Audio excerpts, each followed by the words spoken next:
proud to sponsor the Midnight Madness program.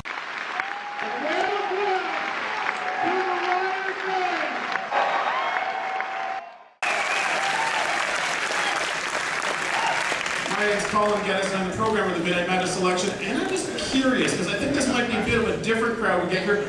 Show of hands, how many people, show of hands for the people, if they're Midnight Madness virgins. Let's see here. I'll tell you what, once we defile you tonight, come on back, because we've got more evil all week long.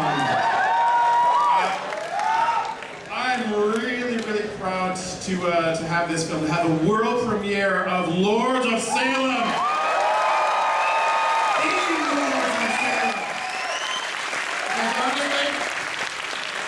I've been trying to get this man on stage for years now because clearly he's like a patron saint of Midnight Madness. He loves genre films, he loves scares, and of course, he rocks. Put your hands together for the director of the Lords of Salem, Rob Zombie!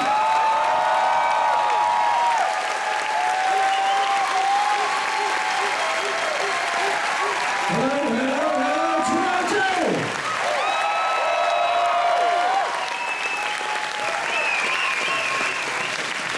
Well, I'm going to keep this short because I want you to watch the movie, but I have one serious question.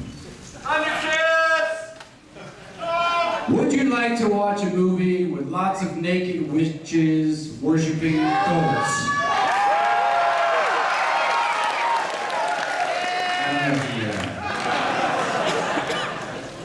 No, I do. I'm just kidding. So let's start this thing with one big fuck yes, Satan! Let's watch it. Let's hear it for Rob Zombie, the director of the Lords of Salem.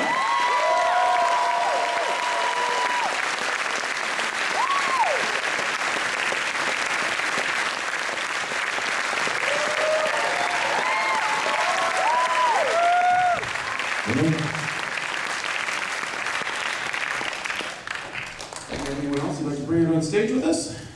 I don't think they want to come on stage. They're hiding back there. They'll hear a couple questions, they'll jump in and answer them. How about that? They're shy. Here we go.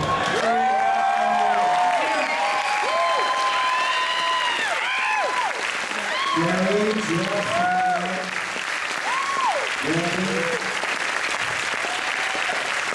Brandon played the midget. Brandon's our cinematographer. So I want to ask you right off the bat. So this is very different than anything else you've done before. Where did the inspiration come for the story? I don't know. I don't know where the inspiration came from. We just started making it. Truthfully, the inspiration came from about 5 or 6 years ago. We went to this wedding in Massachusetts, and it was incredibly boring. And I went into the gift shop of the hotel lobby and bought a book on the Salem witch trials and started reading it. I was like, this could make a good movie. Not that, because, and this is pure fact, this entire thing. It's exactly how it happened. But it has nothing to do with the Salem witch trials. Can you talk about the thing that I like about your films is your casting is always so inspired. You bring back faces that we haven't seen for ages, and really noted faces from horror films and from classics. I mean, you've got Ken Faree, you've got Meg Foster, Dee Wallace. Can you talk about your choices when you're casting? Yeah, I mean, truthfully, I just cast people I like. I'm not trying to do anything else other than that. Like Pat Quinn, I always loved, and I tried to work with her before. I had dinner with her 15 years ago when I first met her to put her in a movie, and I realized she was completely nuts and she would be perfect to work with. Just people I like, and I think that unfortunately in Hollywood, it's like anyone over the age of 19 is considered too old to be in a movie anymore. So there's all these great actresses like Judy Geeson and Meg Foster. They just don't see anymore because they're considered they're not considered, I guess. I don't know why we don't see them, but they're incredible, Awesome.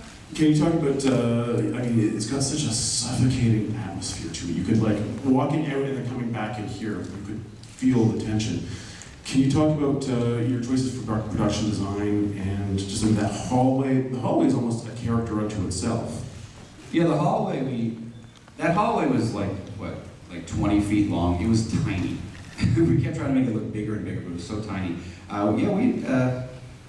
The value of wide-angle lenses, brain. Yeah, it really was. I mean, that's part of the reason why we chose to shoot this movie anamorphic, too, was the other thing. We wanted this to really have a lot of scope to it. You know, a lot of this movie takes place in small interiors, you know, throughout the whole movie. We wanted it to feel like a big movie for how, you know, small we were afforded where to shoot. I mean, like you said, it was like 20 feet long, and also Jen Scott, our production designer, did a great job. Yeah, I mean, we wanted everything to be detailed and interesting. You know, I mean, it's just so there'd be interesting things everywhere, even if they don't matter. They seem like they matter sometimes, you know, the pictures on the walls and stuff. So, I don't know. Yeah. And big ups to Brandon. He did a film called The FP, which is amazing. So check out The FP. Do you have any questions from the audience? Yes? Yes? My question is about the music, that bar that you had in there. Did you, like, is that from something? Did you write that? What inspired you? What, the repeating music? That was something we wrote. You know, one day I was on the phone with John Five, who did the music, and we were just humming weird note patterns back and forth, and I'm not sure if he came up with it or I came up with it. Because honestly, I've heard something similar to it, just doing historical research. And I actually haven't. No, we did a lot of historical research, and that we found a very significant note pattern that really dated back to 1697, and you know, we actually put a lot of time. Yes, sir. And it begins. Yeah, and the lies began. I was on the other saying that, you know, So is she, unfortunately.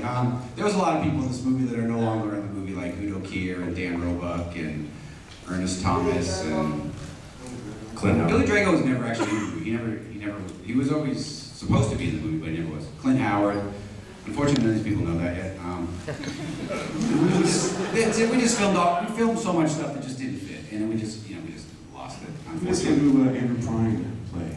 Andrew Prine played Reverend Hawthorne. And Richard Lynch was in the movie too, who obviously just recently died, but we never really finished his scenes, and obviously we never could, so he's not moving up for that reason. got a question over here. All right. What's up with Sherry's baby? That's what I said.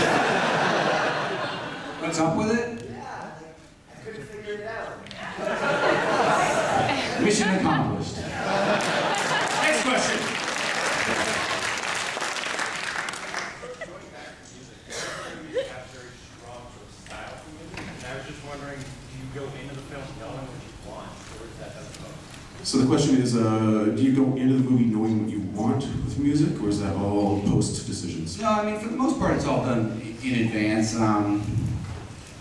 Most of the, I think all the music was finished. All the score was done before we were done the movie, I think. And as far as like songs and things like that, I have that all figured out in advance. You know, that's why, you know, I don't know if you've noticed, but certain times people are actually moving in time to the music because we shot it to those songs and things, so that would make sense. Yes. Hi, okay, first of all, Mr. Doggy, love your music, love your concerts, love your films. Thanks. I have a question for Miss Sherry, who seems to be the muse. I'm wondering about the stylistic choices. Are they, in terms of your looks, in your, especially this film, do you have a stylist? Because I'm incredibly curious. You're an icon. Do you mean that the clothes in the movie that the character wears? There's a wardrobe stylist, and I get to pick Squiggly baby. things out. I'm guessing you have an opinion. You see your I do, yeah. Thankfully, Rod lets me pick my clothes for the character. In real life, I dress myself. I do not have a stylist.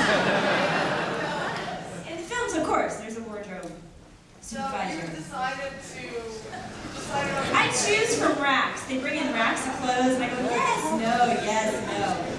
Yeah. Look, when the Fun. cast is predominantly women, wardrobe fittings go like this.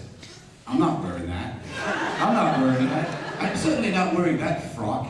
And then they fight over who's wearing which belt, and there's a lot of tears and a lot of tension.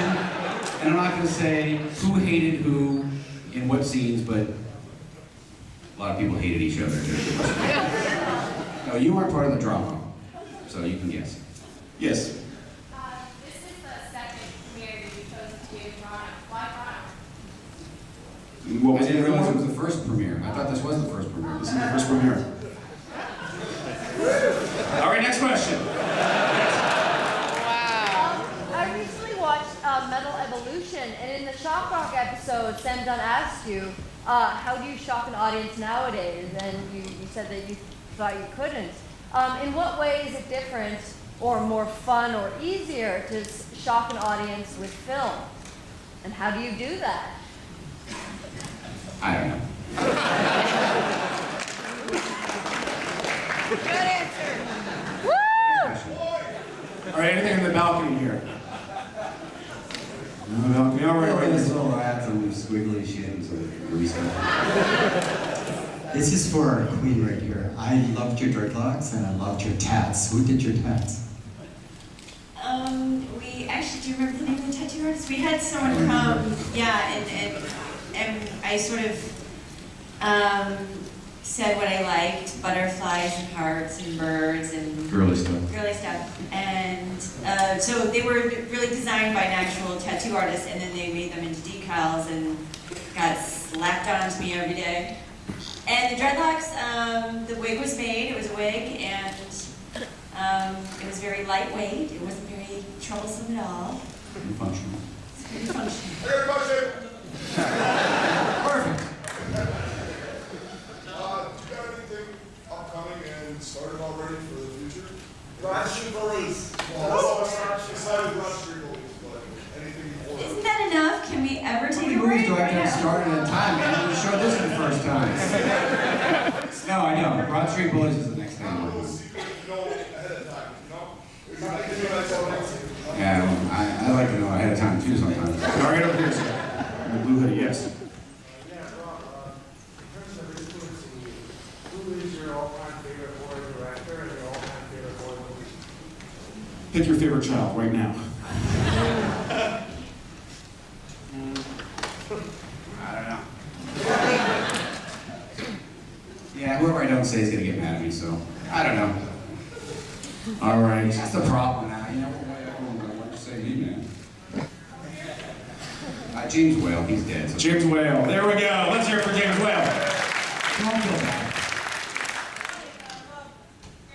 What was the inspiration to use the trip to the moon icon of the telescope as her bed? I just really liked it and I thought it would look good, and then we went to see Hugo and I was like, motherfucker! I was gonna think we went and saw fucking Hugo and thought it was cool. But we didn't. We were already done by that point. Okay, the eager guy standing up right here, yes. So the landmark seemed to be a really good throwback to Rosemary Baby. Was there any other 70s culture Demon Baby horror movies that really What is Demon Baby horror movies? No, that was, we actually we actually sat down and tried to watch Demon Baby horror movies, and we came up pretty empty.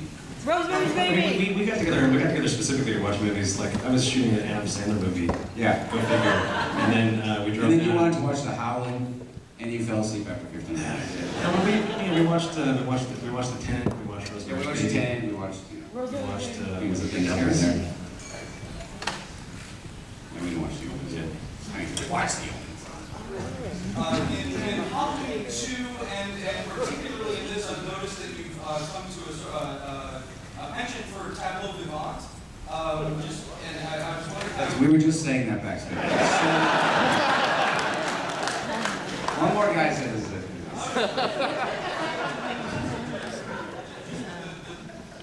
almost looks like a photograph.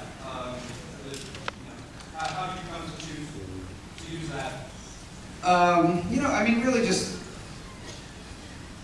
I feel like a lot of movies, this probably won't answer your question at all, but as we're going, I feel like so many movies look like television shows now. Because, so we wanted everything to be big and broad. Like, you know, I didn't really think there was that much in Halloween 2, but for this movie, we wanted as much scope as we could get, even though we chose to shoot everything in tiny little rooms, which Except for the last it takes itself a lot of scope. There's a lot more like specific composition in this movie too. Yeah, we purposely would just try to make things symmetrical and take a long time to drive the producers crazy. Anyway. We're gonna wrap it up here, so, okay, sir, you and then, okay, one more you. Go, make it good. What kind of atmosphere do you like to work in the set? Like, how do you work with your actors and what's it like for the actors? I like a very oppressive atmosphere. They just do what the fuck I say and nothing ever gets said back. Right? Yeah, they can. Here, how is it on set, Jeff? Hi. Oh, I didn't know anybody noticed I was here.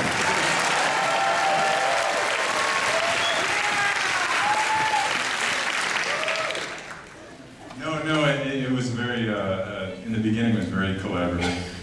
In the end, we were all in our own rooms. No, but it was, and we really rehearsed and worked on it, and it just evolved and evolved. And I think the one thing with Rob is, whether it's music or his art, he comes in with a certain vision, but he's not totally attached to it, and if he thinks things are evolving in a certain way, he kind of works with it. And so there's certain confidence to doing that way. I mean, you can direct movies different ways, but yeah, hats off to him for doing that. Yeah, we'll set something up as like, I fucking hate this, let's change this. Okay, let's do it. Right. The motto, no, every day before a new shot, it was, let's get weird. Let's get weird. That was the motto. And the final question goes to the station man, yes. Yeah, I was just wondering, how did this evolve from the songs on Endless Horses? And if, yes, sir. Like, did you have that in mind when you wrote the song? That this is going to be my next film? No, I had the idea for this film sort of like many years ago, and then I didn't really have anything to do with it. I mean, just because you thought of an idea doesn't mean you can turn it into a movie. And I just liked the title, so I thought, fuck it, I'll make it into a song. And then, I don't know, 5 years later, finally got to be a movie, so there was really no connection, but, and then, okay, up there, yeah, you're gonna give me grief. Come on. Yeah. Mr. Zombie, I've noticed you always seem to show the beautiful Sherry Moon Zombie's butt in your films, but we never get a full frontal. Is that something that's... That's gonna be the closing question. Thanks, guys. I'll tell you why. It's because of guys like you.